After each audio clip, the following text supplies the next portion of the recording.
नमस्कार दोस्तों, आज की वीडियो में हम बात करेंगे दोस्तों 100 साल से भी पुराने मंदिर के बारे में जिसे नागद्वार कहते हैं। दोस्तों ये मंदिर पचमढ़ी में स्थित है।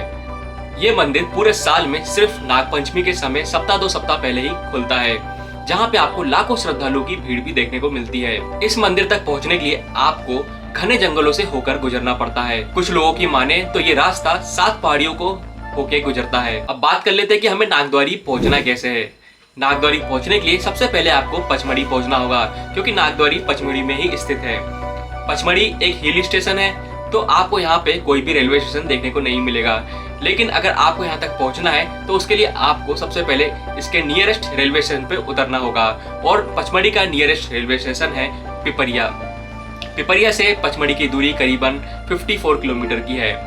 वहाँ से आप आसानी से किसी भी टैक्सी में बैठ के पचमढ़ी तक पहुंच सकते हैं, या फिर आपको पिपरिया से पचमढ़ी तक के लिए बसें मिल जाती हैं, जो आपसे बहुत कम शुल्क में आपको वहां तक पहुंचा देती हैं। इसके अलावा दोस्तों और भी एक रेलवे स्टेशन है जहां पे आप उतर सकते हैं, वो है नागपुर रेलवे स्टेशन।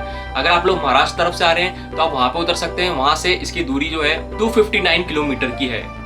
इसके साथ साथ आप एक और रेलवे स्टेशन जहाँ पे उतर सकते हैं, वो है छिंदवाड़ा रेलवे स्टेशन। अगर आप लोग यहाँ पे भी उतरेंगे, ये मध्य प्रदेश में, जहाँ से इसकी जो दूरी है 137 किलोमीटर की है। तो इस तरीके से दोस्तों आप लोग इन जगहों पे पहुंच करके यहाँ से बस के जरिए पचमढ़ी तक पहुंच सकते हैं। तो ये तो रहा पचमढ़ी तक पहुंचने के लिए।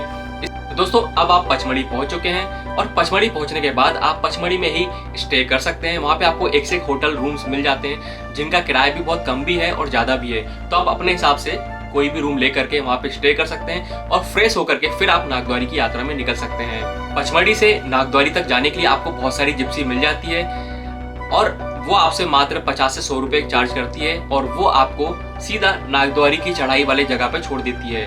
यहाँ पे हम आपको एक चीज बताते हैं दोस्तों, ये रास्ता वही है जो धूपगढ़ के लिए जाता है, जो पचमढ़ी में बहुत फेमस है, और इसी रास्ते के साइड से आपको नागद्वारी की चढ़ाई चालू होती है। जहाँ पे आपको जिप्सी छोड़ती है वहां से आपकी चढ़ाई चालू हो जाती है। और नागद्वारी की पूरी जो चढ़ाई है दोस्तों, वो करीबन 12 किलोमीटर की है। अब बात कर लेते हैं कि हमें नागद्वारी की चढ़ाई में क्या क्या साधन देखने को मिलते हैं। तो दोस्तों यहाँ पे हम आपको बता दें कि जब आप नागद्वारी की चढ़ाई करते हो तो वहाँ पे आपको कोई भी सुविधा नहीं मिलती है। आपको अपने पैरों के बल पर ही पूरी चढ़ाई करना पड़ेगा। बात कर लेते हैं कि अगर हम नागद्वारी यात्रा में जा रहे हैं तो हमें अपने साथ क्या क्या लेके जाना चाहिए।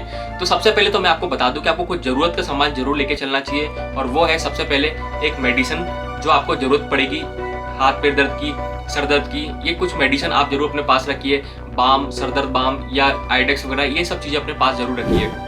इसके अलावा आप एक पानी की बोतल जरूर रखिए अपने पास में, और पैक्ड फूड आइटम भी जरूर रखिए। वैसे तो आपको सभी जगह वहाँ पे भंडारे मिल जाते हैं, तो खाने की आपको कोई दिक्कत नहीं देखने को मिलेगी, लेकिन फिर भी आप अपने पास कुछ पैक्ड फूड आइटम जरूर रखिए, जैसे चिप्स है, बिस्किट है, इन सबको जरूर लेके चलें। ये जो यात्रा है जुलाई में और अगस्त के बीच में चालू होती है, तो इस समय बारिश का माहौल रहता है, तो हो सकता है कि आप कभी भी इस यात्रा में भीग जाए। तो ऐसे में आप अपने पास एक छोटी सी बरसाती जरूर रखिएगा। बरसाती के लिए दोस्तों मैं आपको रिकमेंड करूंगा कि आप इस तरीके की एक बरसाती खरीद लें, जो आप आसानी से अपने जेब में या पॉकेट में रख सकते हो। डिस्क्रिप्शन में लिंक मिल जाएगी जहां से आप ये सब सामान खरीद सकते हो। और साथ में दोस्तों एक छोटा सा टॉर्च जरूर रखिएगा। टॉर्च इसलिए क्योंकि ये यात्रा कभी कभी हमें रात में भी करना पड़ता है। तो ऐसे में जब शाम हो जाती है, रात हो जाती है, तो वहाँ पे अंदर में हमें हर जगह लाइटें देखने को नहीं मिलती है, तो वहाँ पे आपको अपना टॉर्च का इस्तेमाल ही करना पड़ेगा। और इसका जो रास्ता है दोस्तों, वो काफ़ी उबड़ खाबड़ है, तो ऐसे में आपको चलने में दिक्कत होगी। इसलिए आप अपने पैरों पे कुछ कड़क वाले जूते पहनकर आए, हार्ड वाले, जिससे आपको उन रास्तों में चलने में दिक्कत ना हो। दोस्तों बात कर लेते हैं हमें खाने की वहाँ पे क्या सुविधा मिलती है। तो नागद्वारी यात्रा में आपको पचमढ़ी से ही लेके नागद्वारी के अंदर तक जाने पे आपको हर जगह कुछ ना कुछ खाने को मिल जाता है, और वो भी भंडारे में मिल जाता है। ऐसा कोई आपको खाने में वहाँ पे कोई दिक्कत नहीं आती। आप पैसे से खरीद के भी खा सकते हैं। बाकी आपको वहाँ पे काफ़ी जगह भंडारा देखने को मिलता है, तो ऐसी कोई दिक्कत नहीं आती है। दोस्तों जैसे जैसे आप घने जंगलों से होकर नागद्वारी तक पहुंचेंगे, आपके मोबाइल का नेटवर्क भी गायब हो सकता है। तो आपको मैं एक चीज़ बता दूं कि वहाँ पर नेटवर्क नहीं मिलता है। अगर आप लोग का जियो है या कोई दूसरा नेटवर्क ऑपरेटिंग सिस्टम है, तो हो सकता है कि वहाँ पे आपको नेटवर्क ना मिले। कुछ लोगों का मानना है कि BSNL जो नेटवर्क है वो कई जगह मिल जाता है, बट आपको ये बात याद रखना है कि वहाँ पे नीचे आपको नेटवर्क की प्रॉब्लम हो सकती है। स्क्रीन में देख सकते हो कि नागद्वारी का मैप है। आपको नागद्वारी किस तरीके से आपको पूरा कवर करना है, इन सब जगहों से घूमते हुए आप नागद्वारी से रिटर्न हो सकते हो। यहाँ पे जितने भी हमने जगह बताई है, ये पूरी जगह हमने इसमें कवर की है। आप इस मैप को चाहो तो स्क्रीनशॉट लेके रख सकते हो। यही मैप आपको नागद्वारी के बाहर भी देखने को मिल जाएगा। दोस्तों पचमढ़ी से नागद्वारी जाने के लिए जब हम जिप्सी करते हैं और जिप्सी हमें जिस रास्ते पे उतारती है जहाँ से हमारी चढ़ाई चालू होती है, वहाँ से आपको बस पैदल पैदल चलना है। पैदल पैदल चलते ही दोस्तों आपके सामने कुछ इस तरीके से रास्ता आएगा। जैसे जैसे आप आगे बढ़ोगे तो आपके सामने 2 रास्ते आते हैं। ये 2 रास्ते बहुत जरूरी है जो जानना दोस्तों। इन 2 रास्तों में आपको नागद्वारी जाना है और इसी 2 रास्तों में से रिटर्न भी होना है। सबसे पहला रास्ता दोस्तों जो आपको लेफ्ट साइड दिख रहा है, लेफ्ट साइड वाले रास्ते में आपको घुसना है, क्योंकि वहाँ से ही आपको नागद्वारी पास पड़ेगा। और अगर आपको समझ में ना आए तो वहाँ से आप चलते फिरते लोगों से पूछ सकते हो कि प्रथम द्वार कहाँ पे है, क्योंकि जो प्रथम द्वार है उसी के पास में आपको नागद्वारी मिलेगा। तो नागद्वारी जाने के लिए आपको लेफ्ट साइड से एंट्री होना है और फिर आप 7 पहाड़ी घूम करके दूसरे रास्ते से रिटर्न हो सकते हो। दोनों रास्ते एक ही तरफ आके मिलते हैं दोस्तों, इसलिए आपको कोई दिक्कत नहीं आएगी। जैसे जैसे हम नागद्वारी की यात्रा के लिए आगे बढ़ते हैं तो जिस रास्ते से मैंने आपको बताया अभी चलने के लिए लेफ्ट वाले, उसी रास्ते में जब आगे बढ़ोगे तो आपको वहाँ पे सबसे पहले कजली गांव पड़ेगा। इस जगह से थोड़ा सा दूर पे ही नागद्वारी है। कजली पहुँचते ही दोस्तों आपको वहाँ पे नागद्वार का मंदिर मिलेगा, जो आपको हो सकता है कि लाइन लगाकर दर्शन करना पड़े। मंदिर गुफा के अंदर है, यहाँ पे आपको नाग भगवान की मूर्ति देखने को मिलेगी, जहाँ पे आप दर्शन करके आगे बढ़ सकते हैं। ये नागद्वारी का मेन मंदिर है दोस्तों, जहाँ पे आपको दर्शन करना है। दर्शन करके दोस्तों जब आप आगे मंदिर से निकलते हैं तो इसके बाद हमारी यात्रा आगे चालू होती है। जैसे जैसे दोस्तों आप रास्ते में आगे बढ़ेंगे तो आपको रास्ते में चिंतामणि गुफा देखने को मिलेगी। इसके बाद जैसे आप आगे बढ़ेंगे तो आपको पश्चिम द्वार दिखेगा। उसके बाद थोड़ा और आगे बढ़ेंगे तो आप चित्रशाला माता के दर्शन होंगे, जो एक छोटी सी गुफा में है। और वहाँ पे दोस्तों आपको काफी बड़ा पूरा मेला भी देखने को मिलेगा, तो यहाँ पे भी आप दर्शन करके आगे बढ़ सकते हैं। जैसे जैसे आप इस रास्ते में आगे बढ़ेंगे तो फिर आपको स्वर्ग द्वार देखने को मिलता है। स्वर्ग द्वार में भी आपको गुफाएं देखने को मिलेगी, जहाँ पे आपको शेषनाग के दर्शन होंगे और भी वहाँ पे बहुत सारे भगवानों की मूर्तियां हैं जहाँ पे आप पूजा अर्चना कर सकते हैं। इस जगह में एक खास बात ये भी है कि आपको जो ऊपर पे गुफा दिख रही है, यहाँ पे लोग नींबू भी फेंकते हैं। नींबू फेंकने का यहाँ पे प्रचलन इसलिए भी है कि लोगों की मान्यता है कि अगर हम नींबू उस गुफा में फेंकेंगे तो हमारी मान्यता पूरी होगी। तो आप भी अगर वहाँ पे चाहें तो नींबू फेंक के अपनी मन्नत पूरी कर सकते हैं। तो इसके साथ साथ जो आपको ये गुफा दिख रही है छोटी सी, यहाँ तक पहुँचना तो पॉसिबल नहीं है, लेकिन लोगों का मानना है कि यही जो गुफा है यहीं से स्वर्ग जाने का रास्ता मिलता है। दोस्तों इसके बाद आप दर्शन करके यहाँ से आगे बढ़ेंगे तो आपको रास्ते में कुछ मन्नत के धागे बांधते हुए भी लोग दिखेंगे।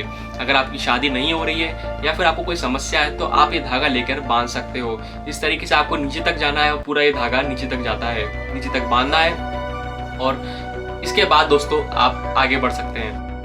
दोस्तों यहीं से एक रोड और जाती है जो आपको नंदीगढ़ भी ले जाएगी और दूसरी रोड जो जाती है वो है गुप्त गंगा।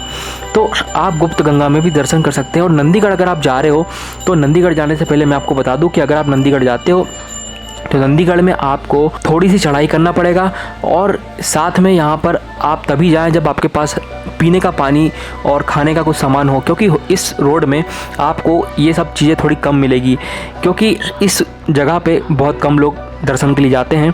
ज़्यादातर लोग नागद्वारी से दर्शन करते करते सीधा ही निकल जाते हैं। तो अगर आप यहाँ पर जा रहे हैं तो पहले आसपास के लोगों से पूछ लें, उसके बाद ही वहाँ पर उस जगह पर दर्शन करने जा रहे हैं तो अपने पास पहले पर्याप्त पानी और खाने की सुविधा देख लें। दोस्तों इसके बाद आप अपनी यात्रा को समाप्त करने के लिए भाजिया गांव से होते हुए बाहर नागद्वारी के निकल सकते हैं। और दोस्तों ये दोनों वही रास्ते हैं जिसमें से एक रास्ते से हमने एंट्री की थी और दूसरे रास्ते से हम निकल गए थे।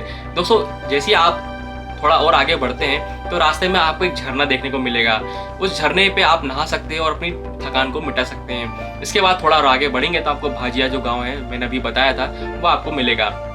वहाँ से फिर आप आगे बढ़िएगा, खाते पीते आप नागद्वारी के बाहर निकल सकते हैं। दोस्तों इस तरीके से आप अपने 7 पहाड़ियों का रास्ता कवर करके नागद्वारी से निकल सकते हैं। दर्शन करने के बाद दोस्तों यहाँ पर एक मान्यता है जो महाराष्ट्र लोग ज़्यादा मानते हैं, जिसे कढ़ाई कहते हैं। बहुत सारे लोग जो यहाँ जाते हैं इसके बाद घर जाके कढ़ाई का नियम करते हैं, जिसमें वो किसी को छूते नहीं है और कढ़ाई करने के बाद ही अपना पूजा पाठ कंप्लीट करते हैं। तो अगर आपकी श्रद्धा है या आपके ऊपर है कि आप किस तरीके से पूजा कर रहे हैं। कुछ लोग यहाँ पे सिर्फ दर्शन करने भी आते हैं और दर्शन करके चले जाते हैं। दोस्तों इसके अलावा सभी लोगों के मन में एक सवाल आता है, क्या नागद्वारी जाते वक्त हमें वहाँ पर नाग या सांप के दर्शन होते हैं? क्या हमें नाग जो है हमारे पैरों के नीचे आ जाते हैं? कई लोग बोलते हैं। तो दोस्तों ये पहले होता था पुराने टाइम में, जब बहुत घने जंगल थे और उन समय काफ़ी वहाँ पे सांप वगैरह होते थे, तो उस समय ये सब चीज़ें होती थी। बट आज के टाइम में बहुत कम हो गई है और जब आप इस यात्रा में निकलते हैं तो बहुत रेयर कंडीशन में ही आपको सांप वगैरह से टकराव होता है या फिर वो सांप वगैरह आपको देखने को मिलते हैं। और अगर वो दिख भी जाए तो आपको कुछ नहीं करेंगे अगर आप उनको दूर से प्रणाम करके चलते रहें। तो जैसे ही हम नागद्वारी मेले में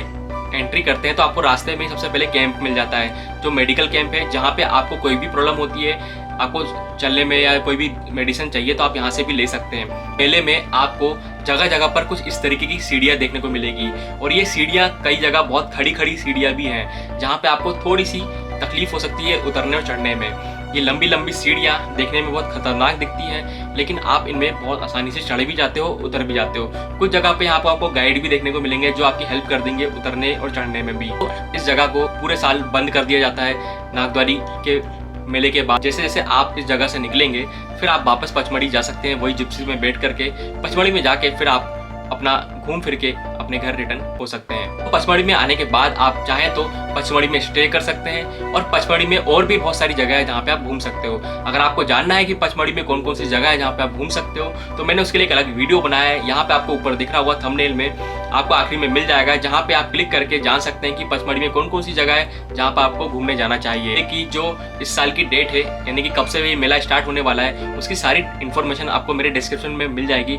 अगर आप लोग इस बार पचमढ़ी में नागद्वारी मेला जा रहे हैं तो मुझे कमेंट करके बताइएगा, और पहले भी अगर आप गए हैं तो कमेंट करके मुझे बताइए कि आपकी यात्रा कैसी थी। और दोस्तों इसके साथ साथ हमारा वीडियो आज समाप्त होता है। अगर आपको हमारा वीडियो इन्फॉर्मेटिव लगा हो तो वीडियो को यार लाइक जरूर कीजिएगा इतनी मेहनत के लिए, और हमारे चैनल को सब्सक्राइब जरूर कीजिएगा।